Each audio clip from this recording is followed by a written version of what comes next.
lost two participants. Yeah. First, a geological parenthesis for Ozzy.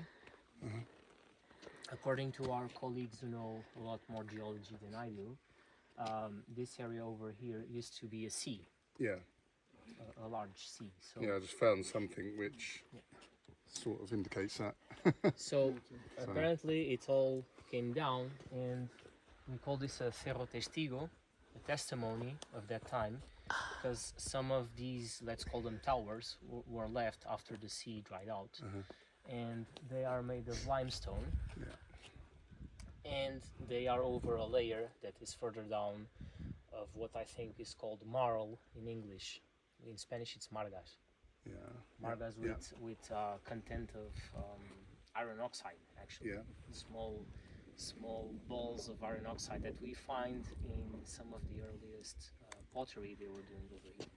But basically, yeah, so it's limestone caliza bioclastica, and it contains remains of fossils inside. Ah, okay, yeah. Anyhow, so you have a map over here that will help you understand a little bit of what I will explain. It basically has two, actually three colors of territory, and we should first look to this one, the yellow one. This is the core initial territory of this society that we call El Argar, and we were interested in it because it starts to take shape in 2200 BC or 2200 if you want, before our era. And at about that time, what is happening, not just here but in many places of Europe, is that we have important social changes, because the age before, which is traditionally called Copper Age or Chalcolithic, was mainly characterized by people that were living in settlements further down, not so high, closer to the rivers.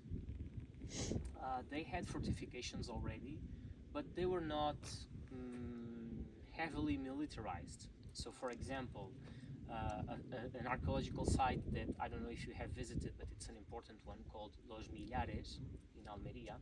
This is a Copper Age site, and what we see there is that they have this fortification wall. At the end of the period, they were even doing forts around the settlement. But when you look at the walls, they have round towers that are empty inside.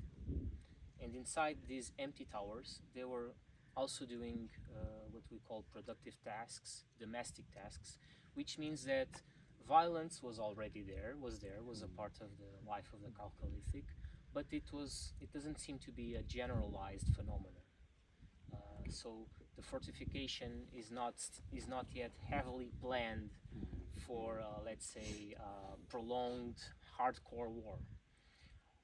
And when you go to La Bastida, which is an El Argar site, at the beginning of the next age, we see something totally different. We have a new type of fortification that is on a high site, on a mountain that is defended by two canyons, Ramblas, Barrancos, on the south side, and the northern side, which is the most unprotected one, they fortify.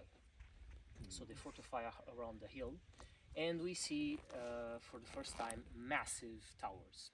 They are not round anymore, they are squarish, like tronco, we call it tronco piramidal. So it's like a pyramid, but it ends in a square, right? Like a castle, if you want. And it's massive, it's solid. It's not empty inside. There's no one inside the tower doing anything. It's specifically prepared for the wall. And everything is engineered in a way that it makes it difficult to reach the gate and go inside the settlement.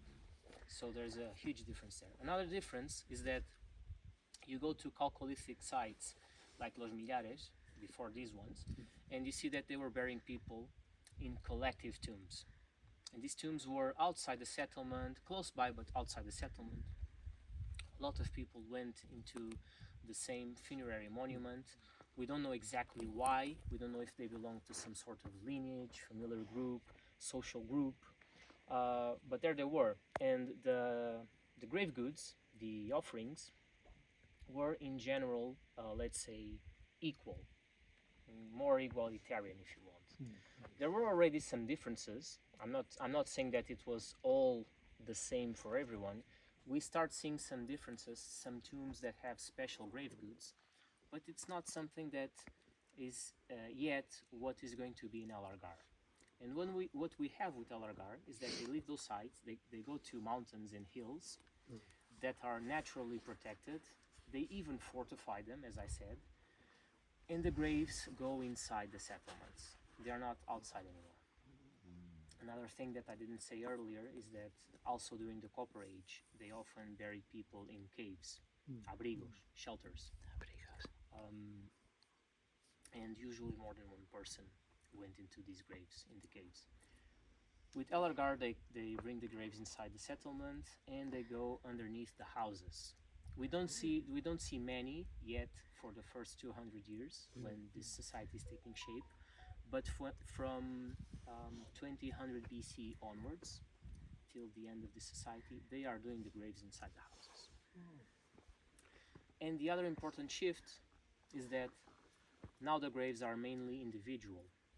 And this is something that is happening in the late prehistory of Europe. In millennia before Elargar, it was already happening. There is a strong change from collective graves to individual graves. We also have double graves in Elargar, like this one. They are very interesting for research, for reasons that I will explain as we go and start seeing the site. And then we have differences in the grave goods. And for our research team, this has meant that we have interpreted them in terms of social differences that were established based on sex, biological sex, age, and social class. We speak of social class. We speak of a stratification of society.